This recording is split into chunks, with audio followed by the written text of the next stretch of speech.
కాంగ్రెస్ సోలం అంటే ఇజ్జత్ పోతుంది. రేవంత్ మాటలతో తలెత్తుకోలేకపోతున్నాం. కొట్టుడే తక్కువైంది. పథకాలు ఎప్పుడిస్తారో సరిగ్గా చెప్పాలి. మాటలతో మభ్యపెట్టడం సరైంది కాదు. వాట్సాప్ గ్రూపుల్లో కార్యకర్తల నైరాశ్యం. గ్యారంటీల అమలుపైన తీవ్ర స్థాయిలో మండిపాటు. కార్యకర్తల నమ్మకాన్ని కోల్పోతున్న కాంగ్రెస్ పార్టీ.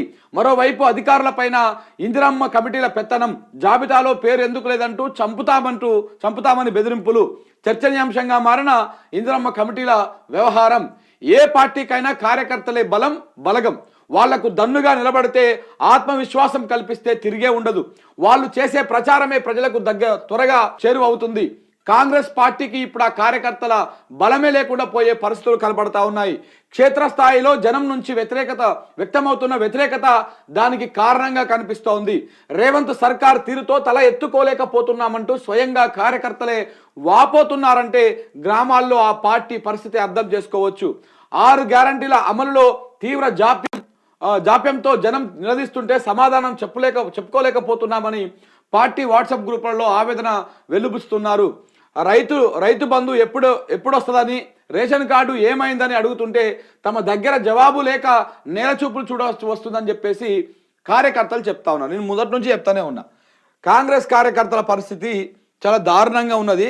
వీళ్ళది మంచిగానే ఉంటుంది. ఇప్పుడు రేవంత్ రెడ్డి గారిదో లేకపోతే కింద ఉన్న ఎమ్మెల్యేలదో ఎంపీలదో వీళ్ళది మంచిగానే ఉంటుంది పరిస్థితి.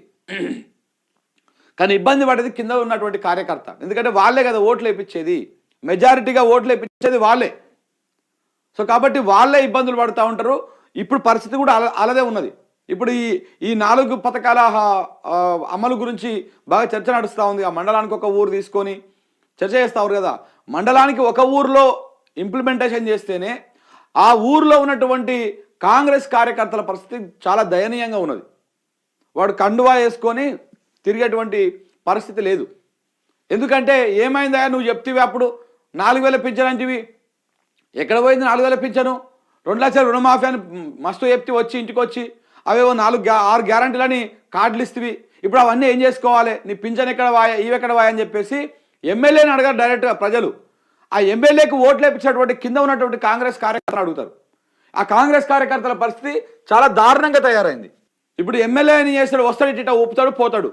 ముఖ్యమంత్రి గారు మీడియా ముందు మాట్లాడతారు, టీవీలలో మాట్లాడతాడు. కానీ ప్రజలకు అందుబాటులో ఉండేది, ప్రజలకు దగ్గరగా ఉండేది కార్యకర్తలే. ఆ కార్యకర్తల పరిస్థితి చాలా దారుణంగా ఉన్నది ఊర్లలో. రైతు భరోసా రాకపోయినా కార్యకర్తలని అడుగుతా ఉన్నారు ఊర్లలో ప్రజలు. ఆ సాల్తీ సకదానం నువ్వు వస్తీవి చెప్తివి, మా నోటికాడు బుక్ అని లాక్కుంటారు, ఏడికెళ్ళి వచ్చిరో ఎక్కడికెళ్ళి వచ్చిరో అని చెప్పేసి ఊర్లలో తిడుతూ ఉన్నారు కాంగ్రెస్ కార్యకర్తలను. వాళ్ళు చివరికి తట్టుకోలేక వాట్సాప్ గ్రూపులలో పెడతా ఉన్నారు.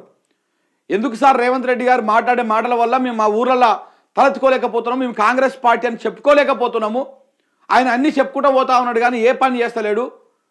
చేసేది చక్కగా చేయొచ్చు కదా, చేస్తే ఎప్పుడు చేస్తామో అప్పుడే చెప్పవచ్చు కదా. ఎందుకు ఈ డేట్లు పెట్టుడు, ఎందుకు ఈ ఉరుకులాట, దేనికోసము, ఎందుకోసం చేస్తా ఉన్నారు ఇదంతా అని చెప్పేసి కార్యకర్తలు ఒక నైరాశ్యంలోకి వెళ్ళిపోతా ఉన్నారు. మీకు ఒక వీడియో వినిపిస్తా, చూడండి. అది చూడండి.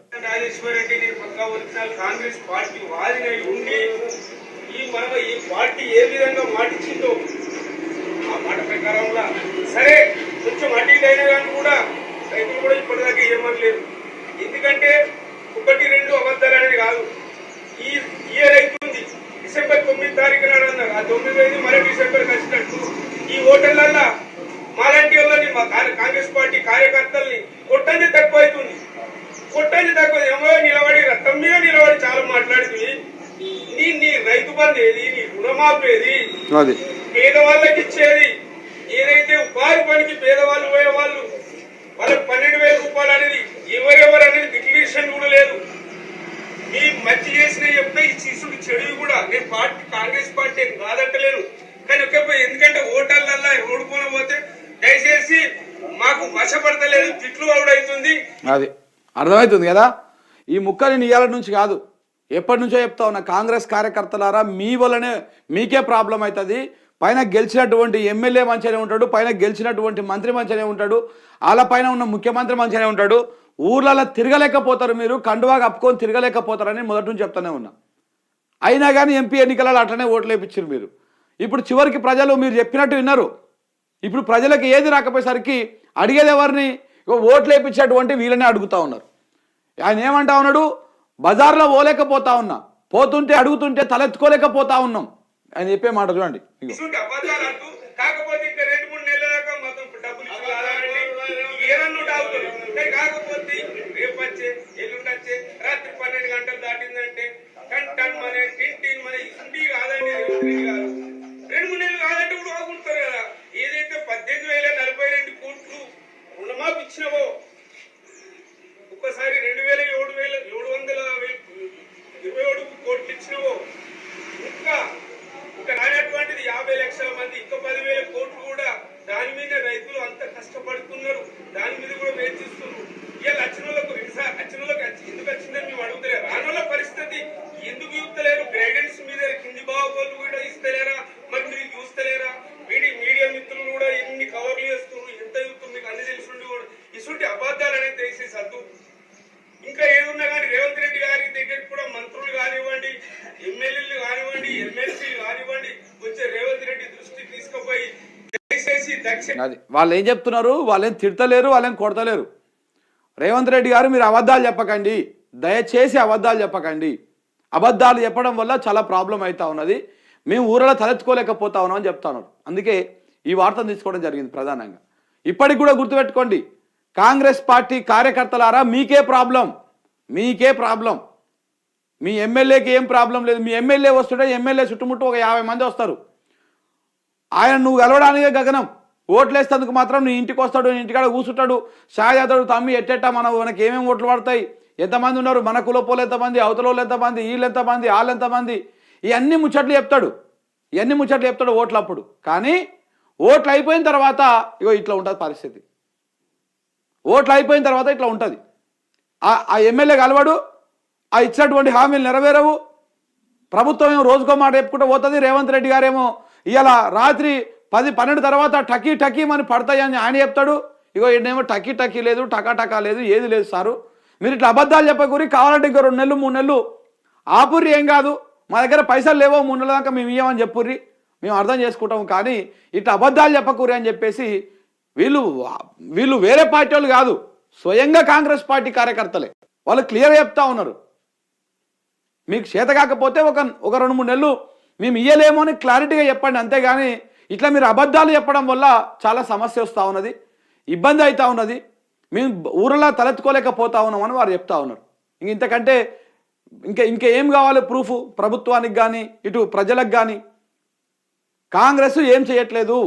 నార్మల్గా సాధారణ పబ్లిక్, లేకపోతే ప్రతిపక్ష పోళ్ళు, లేకపోతే నీలాంటోడో ఎవడో ఆడోడో మాట్లాడుతోళ్ళు, వీళ్ళు మాత్రమే కాదు చెప్పేది, కాంగ్రెస్ కార్యకర్తలు కూడా చెప్తారు. ఇదే ముచ్చట మొన్న మునుగోడు ఎమ్మెల్యే రాజగోపాల్ రెడ్డి కూడా చెప్పిండు. ఏమని చెప్పిండు? అయ్యా మేము చక్కగా ఇస్తలేము, 15,000 అని చెప్పేసి 12,000 ఇస్తున్నాము, 3,000 టుంకి కొట్టినాము, ఒకసారి రైతు బంధు మింగేసినాము 2 సార్లు అని ఆయన కూడా చెప్పిండు. అంటే రేవంత్ రెడ్డి గారి సర్కారు పనితీరు గురించి సాధారణ ప్రజలే కాదు, కాంగ్రెస్ కార్యకర్తలకు కూడా అర్థమైపోయింది. ఈ అన్ని ఉట్టిదే మాటలు ఉన్నాయి, ఉట్టి బోకర్ ముచ్చట్లే ఉన్నాయి తప్ప ఇందులో వాస్తవాలు లేవు, ఆయన ఏం చేసినట్టుగా అనిపిస్తలేదు అని చెప్పేసి. సో ఇప్పటికైనా రేవంత్ రెడ్డి గారు వాస్తవం తెలుసుకోవాలి, వాస్తవ పరిస్థితిలోకి రావాలి. నిన్న పోయి ఆడుకోయి ఏదో గప్పాలు కొట్టుడు, ఈడుకోయి ఏదో గప్పాలు కొట్టుడు, ఈ గప్పాలు కొట్టే దుకాణం బంద్ చేసేయండి ప్రజలు. ఎందుకంటే రేపు ఓట్లు వస్తున్నాయి, రేపు మళ్ళీ సర్పంచ్ ఓట్లు వస్తున్నాయి, సర్పంచ్ ఓట్లలో అది ఉంటుంది. మరి బీఆర్ఎస్ వాళ్ళు చెప్తున్నట్టు నిజంగా సర్పంచ్ ఓట్ల కోసమే మళ్ళీ ఈ 4 పథకాలు, ఈ కథ మొత్తం, ఈ డ్రామా మొత్తము స్టార్ట్ చేసిర్రా?